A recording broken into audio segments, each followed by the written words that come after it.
Alhamdulillah kita kembali lagi di Rampai Pagi, Inspirasi Pagi Auda. Alhamdulillah kita ni berjumpa lagi pada hari ini, edisinya 12 Julai 2024 masih ya. Bukan Jun, Julai sudah. Bangun. Alhamdulillah. Jadi yang seperti kita janjikan, kita akan bawakan satu segmen perkembangan komunikasi anakku ya, yang mana mengenai membantu perkembangan bahasa anakku. Kita bersama tetamu kita Yang Mulia Norikmah binti Abdul Hadzid alias Tanah Hanisah ya, jurupulih pertuturan dan bahasa. Assalamualaikum. Waalaikumsalam. Selamat bergabung di Rampai Pagi untuk edisinya harian ni ya. Jadi dalam segmen perkembangan komunikasi anakku.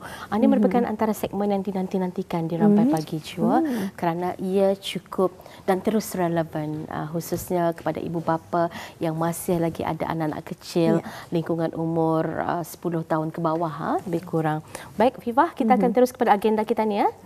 Baik, kita akan mengajukan soalan kepada Yang Mulia Nur Hakimah ya, berkenaan dengan membantu perkembangan bahasa anakku. Mungkin dalam hal ini dapat berkongsi apakah strategi yang boleh digunakan untuk kita ni membantu perkembangan bahasa anak-anak kita ni. Silakan. Okay. Pada wawancara sebelum ini pernah kita ni bincangkanlah yang bahawa kanak-kanak belajar berbahasa dan berkomunikasi dengan berinteraksi dengan orang sekelilingnya. Jadinya apa yang kita ni cakapkan arah mereka, apa yang kita ni modelkan semasa berinteraksi itulah yang dorang akan belajar, yang perkataan yang dorang akan gunakan. Okay, so untuk kanak-kanak, bagi yang kanak-kanak tipikal yang tidak mempunyai masalah yang lain, proses untuk dorang belajar menggunakan bahasa ini ada spesifik prosesnya. First, dorang perlu mendengar dulu perkataan itu dari kita ni, dari orang yang bercakap sama mereka semasa berinteraksi. Selepas dorang mendengar, dorang mesti faham apa yang dorang dengarkan itu. Okay? So, sudah dorang dengar perkataan itu balik-balik, dorang faham perkataan itu, sesudah itu baru dorang akan menggunakan perkataan itu dengan naturalnya. Okay, tapi ini proses untuk kanak-kanak yang tipikal. So mungkin bagi kanak-kanak yang mempunyai kesusahan untuk belajar bahasa seperti kanak-kanak yang mempunyai language delay atau language disorder, bagi mereka mungkin memerlukan a little bit more effort untuk menggunakan bahasa itu. So kita ni as adult, so ibu bapa ke penjaga sesiapa saja yang berinteraksi sama kanak-kanak tersebut, there are ways yang kita ni boleh buat untuk membantu memperkembangkan bahasa mereka itu. So salah satu strategi yang saya boleh kongsikan pada hari ini ialah dengan menyedari cara percakapan kita ni semasa bercakap bersama mereka. Okay, so semasa bercakap sama mereka tu, think of it as mengajar seseorang yang belajar bahasa baru. Alright. So I'm going to go straight into the strategy. So strategi ini dipanggil 4S ataupun 4S. Okay. So it stands for say less, go slow, stress and show. Okay. So itu adalah strategi 4S yang kita ni boleh gunakan untuk bercakap sama kanak-kanak supaya menolong atau membantu perkembangan bahasa mereka. Alright.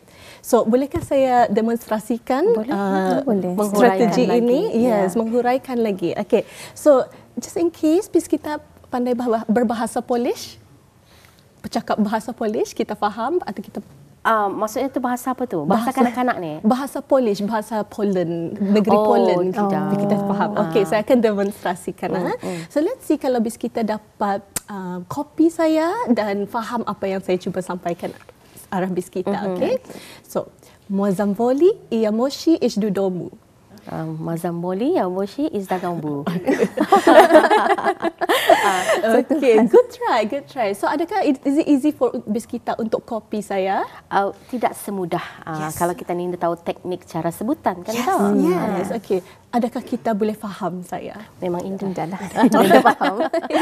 Okay, now saya akan membuat sedikit adjustment dengan cara percakapan saya ni, and let's see if bis kita boleh copy dan bis kita boleh faham saya. Okay. Mozamboli.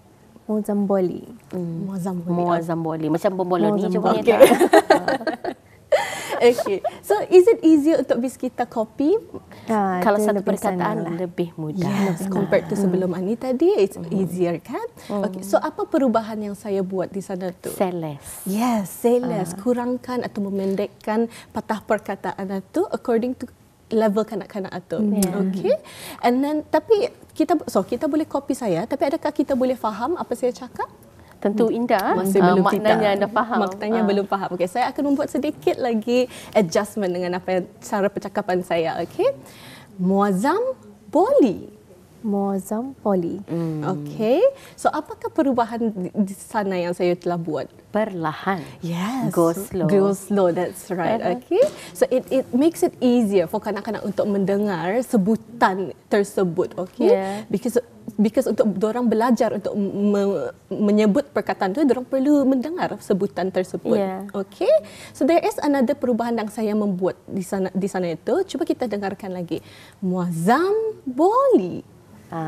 Muazzam boleh ada stress, penekanan. Yes, menekankan highlight the important words, the keywords di sana. Penekanan. Yes. Okay, so it again easier untuk kanak-kanak itu mendengar and kanak-kanak itu dapat zoom terus kepada message yang the keywords satu lah yang akan disampaikan. Yeah. Okay, tapi again kita belum faham lah, belum lagi faham makna tersebut. Yeah. So the last one, for the last S, I'm going to demonstrate bis kita untuk supaya kita faham apa maksudnya, insya-Allah lepas ni. Okay, so for this one, I want bis kita untuk mendengar dan melihat saya. Okay, okay. So muazzam boleh. Muazzam boleh. Sakit giginya. Memperlihatkan, showing. Betul, that's show. right. Okay. The last S is show. Yes, last S is show, and paling penting because it helps the kanak-kanak untuk understand maksud perkataan tersebut. Okay. Muazzam bolehnya, sakit gigi. Yes, now bis kita fahamlah apa muazzam boleh is dalam bahasa Polish. Okay.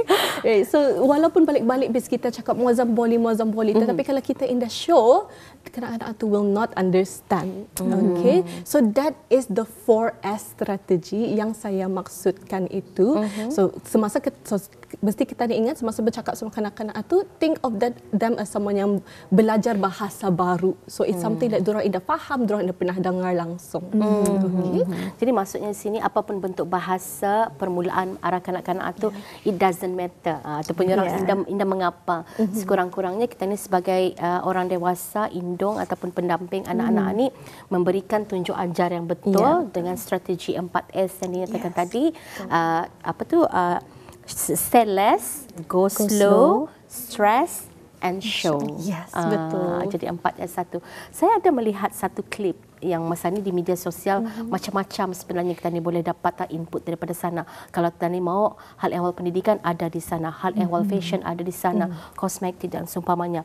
Saya ada melihat baru semalam sebenarnya ada orang kita ni melintas di media sosial saya, teknik mengajar anak-anak kita ni tu menyebut perkataan itu ataupun sebelum diorang dapat membulati satu-satu perkataan itu, kita ni sebagai indung seawal umurnya mungkin 2 tahun memberikan beberapa latihan khususnya kepada anggota JOS ataupun rongga, umpamanya meniup dengan kaedah meniup, senaman lidah juga ni. Adakah itu benar tu? Itu benar, itu adalah actually telah di research lah. There are banyak cara untuk menolong kanak-kanak untuk lebih punctual yes, lebih accurate untuk menyebut perkataan tersebut. Tapi perlu ingatkan juga it has to be natural juga untuk kanak-kanak itu. So for example kalau ketanikan mengajar diorang menyebut beberapa sounds macam for example untuk dalam book for example, tapi ini kanak-kanak kan bercakap book for example, it has to sound natural as well. So of course boleh menggunakan strategi tersebut, tetapi make sure that kita ni mengajar diorang tu say it naturally juga. So menggunakan perkataan itu di dalam setting yang natural seperti having conversation sama orang lain. Jadi maksudnya di sini kalau kita melihat pada sistem pendidikan, kaedah pedagogi itu banyak membantu kerana kalau kita ni anak-anak peringkat kindergarten umpamanya, selalunya diorang tu dikenalkan dengan alphabets. Bukan hanya wujudnya sebagai A, B, tetapi kepada soundnya A, ba, cha, de, e, fa, ge, phonics. Itu antara strategi yang boleh kita ni amalkan juga kan? Yes. So pada masa ni kebanyakan sekolah-sekolah lah diorang sudah start menggunakan sistem phonics instead of mengajar ABC sahaja. Sebab semasa kita ni menyebut sound satu dalam perkataan, kita ni menyebut bunyinya, bukannya B, C for example, bah, kah, dah. Okay, so that's why right now kebanyakan guru-guru, sekolah-sekolah diorang menggunakan sistem phonics untuk mengajar kanak-kanak itu menyebut huruf itu dengan lebih senang dan juga untuk membaca juga. Easier untuk diorang membaca buku. Lebih untuk memudahkan mereka untuk menyebut sesuatu perkataan lah ya. Dan juga Puan ingin juga kita tahu mungkin daripada Puan sendiri apakah tips yang boleh dikongsikan untuk kanak-kanak yang baru saja bermula untuk bercakap ya, seperti macam kanak-kanak yang baru menggunakan satu patah perkataan saja. Okey, so jadi bagi kanak-kanak yang baru menggunakan satu patah perkataan, yang baru-baru bermula bercakap, satu tips yang saya boleh sarankan ialah semasa kita ni memodelkan perkataan kepada anak-anak itu, gunakan pelbagai jenis perkataan. Kanak-kanak semasa diorang baru bermula bercakap, masa baby itu, perkataan yang selalu diorang gunakan adalah labeling words untuk label benda yang diorang suka atau benda yang diorang lihat, benda diorang mahu. Okay, so kata nama lah, alright. Tetapi there are many pelbagai jenis perkataan yang kita ni boleh model. Okay, so for example kata kerja, so lompat, lari, tidur, makan. Okay, so for example kalau kanak-kanak tu tahu sudah perkataan cat, okay, so kita ni boleh tolong diorang untuk memperkembangkan lagi bahasa diorang itu by modeling cat sleep for example. Okay, or another pelbagai another jenis perkataan yang kita ni boleh modelkan ialah describing words. Okay, words, perkataan untuk menerangkan sesuatu. Okay, so again instead of cat mungkin kita ni boleh modelkan no. Mungkin arahan. Macam arahan ataupun for example kalau cat atau soft cat, big cat, small cat untuk menerangkan sesuatu kepada cat. So sudah diorang mendengar kita ni modelkan balik-balik, insya-Allah diorang sendiri akan menggunakan big cat, small cat instead of just saying cat by itself. Mungkin kalau kita ni memberikan pengajaran dengan bahasa lain selain bahasa Melayu tu agak mudah kita ni lihat kerana patah ayatnya tu pendek. Tetapi apabila kita ni menggunakan dengan cara bahasa Melayu, kucing besar. Jadi patah perkataan patah ayat itu banyak. Mungkin itu sukar, tapi kalau kita ni boleh sentiasa melatih barangkali akan memberikan kemudahan. Betul. Sebab kalau kita melihat in English, cat sleep, syllable-nya cat satu, sleep satu. Tapi kalau dalam bahasa Melayu, kucing tidur. Dua syllable. So betul, mungkin ada sedikit ada a little bit more effort lah untuk kanak-kanak belajar Melayu sedikit mungkin. Mungkin ada tips lain lagi yang boleh kita ni amalkan. Jadi satu tips yang saya boleh sarankan juga untuk kalau bagi relate it to apa kita ni cakap tadi lah, bahasa Melayu, bahasa English. Jangan takut untuk fokus untuk satu bahasa saja. So some parents memikirkan that kalau kita ni expose anak itu dua bahasa akan melambatkan perkembangan bahasa mereka. Tetapi itu tidak benar. Okay? Kanak-kanak yang masa dorang masih kecil, dorang punya brain itu masih soft, macam sponge. They can learn up to 7 languages. Okay, so jangan takut. So you can model perkataan both in bahasa Melayu dan bahasa English. Tetapi perlu kita ni ingat, kalau seboleh-bolehnya semasa kita ni memodelkan bahasa Melayu itu dalam satu ayat, stick to Melayu saja. Okay, kalau kita ni memodelkan bahasa English, stick to English. Okay, and let's say kalau kita ni mengajar bahasa perkataan baru bagi kanak-kanak itu, jangan lupa mengajar diorang maksudnya itu bagi dua languages itu. Ini meja, ini table. Okay, so two different language tapi they mean the same thing. Ni kadang-kadang Tani dapati, bukanlah kita ni menunding kepada mana-mana, kadang-kadang Tani sendiri pun tak pada sedar ya, kucing itu jadi miau, kambing jadi mbek, betul kan? Itu kadang-kadang kesilapan yang Indah Tani sedari. Kadang-kadang untuk orang supaya cepat anak Tani itu faham, kita ni lebih bersimbolkan kepada mungkin bunyi supaya orang tahu perbezaannya tu. Baik, itu akhirnya mungkin ada yang boleh disimpulkan melalui pembahasan kita ni mengenai dengan bagaimana Tani membantu perkembangan bahasa anak-anak kita ni. Okey. Bagi untuk kita ni menolong untuk membantu memperkembangkan bahasa anak kita ni, telah saya cakapkan dari awal sudah, it's through interaction. Okay, interact sama anak bis kita, cakap sama anak bis kita, baca buku sama anak bis kita. Apa yang diorang suka main, ikut diorang bermain. Okay, and jangan lupa juga gunakan yang 4S strategy yang saya mention tadi. And kalau kita modelkan perkataan itu, cakap saja balik-balik. Because the more children dengar perkataan itu, the more diorang faham, the more diorang akan menggunakan perkataan itu. So the more diorang akan bercakap lah. And itu yang kita ni mahu kan, untuk diorang bercakap, untuk berkomunikasi sama kita ni.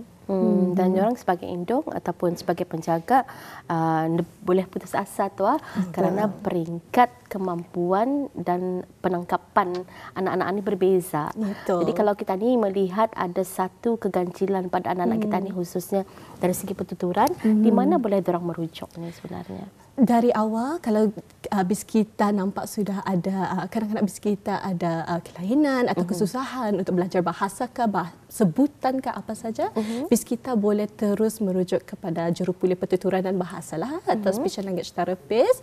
So, bis kita juga boleh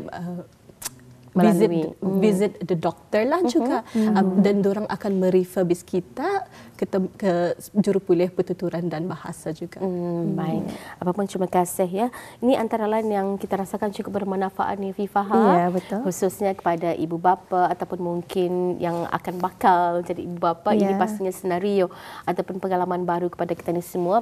Setiap anak lain bentuk perkembangan dan cara perkembangan mereka. Yang penting kita ni sebagai indung pun sebenarnya masih senantiasa belajar seiring melihat perkembangan dan tumbuh besaran anak-anak kita ni. Terima kasih doktor ya kerana bersama kita memberikan penerangan dan juga beberapa informasi yang cukup penting kita rasakan relevan sebenarnya dalam kita ni sama-sama membantu perkembangan bahasa anak-anak kita ni. Baik, itulah Auda, kesempatan kita bersama dengan Yang Mulia Dayang Nur Hikmah binti Abdul Hazid alias Tana Hanisah, jurupulih pertuturan dan bahasa. InsyaAllah kita akan jumpa lagi. Assalamualaikum. InsyaAllah. Waalaikumsalam.